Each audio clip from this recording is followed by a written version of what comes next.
This is Heliox, where evidence meets empathy. Independent, moderated, timely, deep, gentle, clinical, global, and community conversations about things that matter. Breathe easy, we go deep and lightly surface the big ideas.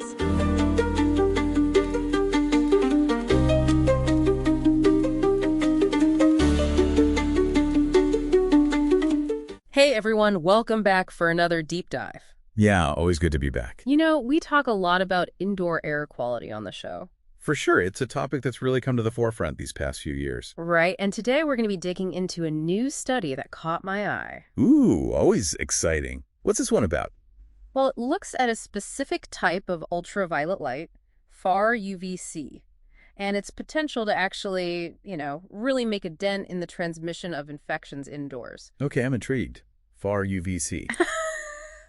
So we're talking about the germicidal UV stuff, but in a way that's safe for people. Exactly. It uses a very specific wavelength that can zap those airborne germs, viruses, bacteria, without harming us. And there's been research on this for a while, right? So what's new with this study? This one goes a step further. It actually tries to figure out, the cost effectiveness of installing these far UVC lamps in different indoor spaces in two different countries, Switzerland and Germany. Cost effectiveness. That's smart.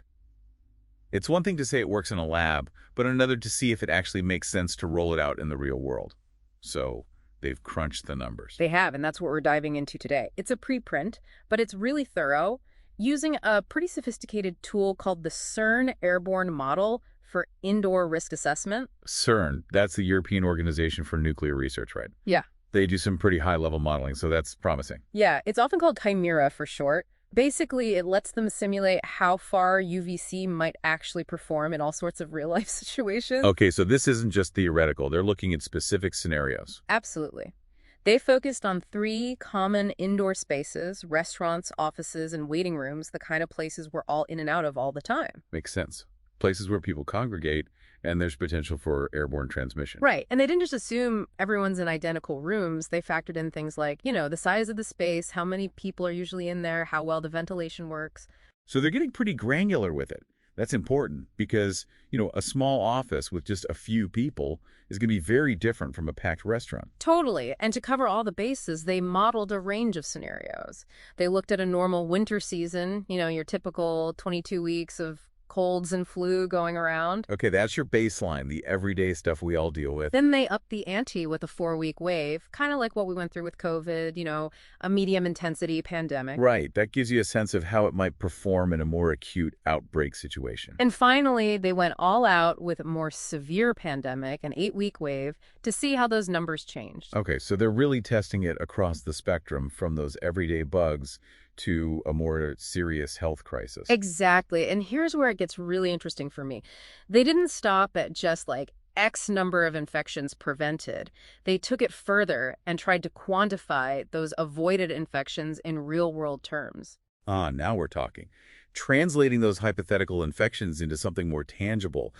How does that affect healthcare costs? Precisely. And they factored in the broader economic impact too. Fewer people calling out sick from work, things like that. And I imagine they also looked at the impact on overall quality of life, those things that are harder to measure but still so important. Yep, they even used QALYs, which stands for Quality Adjusted Life Years, to capture that side of things. Wow, so they're really painting a comprehensive picture of the potential benefits. But of course, you can't talk about cost effectiveness without considering the costs. Absolutely. That's the other side of the equation. So they took into account the full cost of buying the far UVC lamps, installing them, maintaining them, and running them. Okay, so it's not just the sticker price of the lamp itself, but the whole shebang. The full life cycle cost, you might call it. Exactly. So with all that in mind, let's dive into what they actually found. Let's do it. I'm on the edge of my seat. Starting with Switzerland, for a normal winter season, their model suggests that for every franc invested in far UVC, you could see a return of anywhere from 30 to 290 Swiss francs. Whoa, that's a pretty significant range, even for something like the common cold and flu. Right. It's like for every dollar you put in, you could be saving anywhere from 30 to almost $300 down the road. That's a pretty good deal, even before considering the health benefits. But why such a big range? Well, they're looking at different settings, right? So a crowded restaurant with poor ventilation might see a much bigger impact than a small office with good airflow. That makes sense. Plus, some winters are just worse than others in terms of how many people actually get sick. Exactly. There's a lot of variability, but even that low end of the range suggests it could be a worthwhile investment. Okay, so what happens when they model that COVID-like pandemic, that 4-week wave in Switzerland? Do the benefits go up? They do, quite a bit. In that scenario, the cost-benefit ratio jumps to between 65 and 430 Swiss francs for each franc spent. So when you're dealing with a more contagious disease, the potential savings really start to climb. It makes you think, right? Having these systems in place could really help buffer us from the economic and health impacts of these outbreaks. Okay, last scenario, the big one, that severe 8-week pandemic. What are the numbers looking like there? This is where it gets crazy. They're predicting a benefit of 2,300 to 20,500 Swiss francs for every single franc invested. Seriously, 20,000 francs. That's a huge number.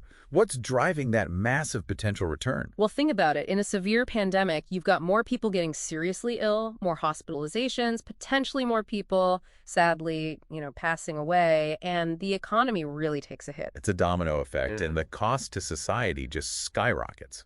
Right. So the model's basically saying that far-UVC could potentially prevent a lot of that, leading to massive savings. It really highlights the importance of having these tools in place beforehand, doesn't it? Absolutely. Now let's see how those numbers compare to what they found for Germany. Yeah, good idea. Different country, different healthcare system, different costs of living. So in a normal German winter, they estimated a cost-benefit ratio of €1 to 7 to 226 euros. Okay, still positive, which is good. But the range is definitely different, especially at the lower end, compared to Switzerland's 30 francs. Right, and there could be a bunch of reasons for that. Maybe healthcare costs are different, maybe German buildings have different ventilation standards. Or maybe they just have slightly different patterns of infection for those common winter illnesses. It's hard to say for sure without digging deeper, but it's an important reminder that these things can vary quite a bit. Okay, how about the COVID-like scenario in Germany? Did they see a jump in the cost-benefit ratio there too? They did, yeah. It went up to 118 to 449 euros for each euro invested. So again, a more intense outbreak equals a bigger potential benefit from having far-UVC in place. Exactly. And finally, for that severe 8-week pandemic in Germany, they're looking at a range of 659 to 18,946 euros for every euro spent. Wow, so those really high-end figures seem consistent across both countries when you're talking about a serious pandemic. And that really underscores the main takeaway from this study. They're saying that far-UVC lamps seem to be a highly cost-effective solution, not just during a pandemic, but even for those normal winter seasons. It's kind of a 2-for-1, right? Protecting against the everyday stuff and also having that extra layer of protection for future outbreaks. Exactly. And they explicitly recommend that we really consider implementing this technology in those spaces. They looked at restaurants, offices, waiting rooms as a safe and effective way to control the spread of infections. Okay, that's a pretty strong statement. Now, before we get too carried away, I always like to remind everyone that this is a modeling study. Right. It's not the same as doing a big real-world experiment, but it's a valuable tool for making projections. Exactly. It's based on the best available data, but it is still a simulation. So they used this Chimera model to simulate how the virus spreads in different settings. And to feed the model, they pulled data from all sorts of places. Economic data on the cost of getting sick, information about building characteristics in Switzerland and Germany. And they also incorporated findings from epidemiological studies and consulted with experts in the field. So it's built on a strong foundation of data and expert knowledge, but it's important to remember that it's still a model. And for folks who want to really geek out on the details, the researchers have actually made all that underlying data publicly available. Oh, that's excellent. Transparency is always a good thing. Absolutely. So if you want to see what assumptions they made about room sizes or ventilation rates, all of that is in the appendix of their paper. So to wrap it up, this deep dive into far-UVC has been pretty illuminating. It really has. The research suggests that this technology has some serious potential to, really improve indoor air quality and reduce the spread of infections. And the potential economic benefits are substantial, to say the least. Just to refresh everyone's memory, in Switzerland, they're looking at a return of 30 to 290 francs for each franc spent in a normal winter, 65 to 430 in a moderate pandemic, and then that massive 2,300 to 20,500 in a severe one.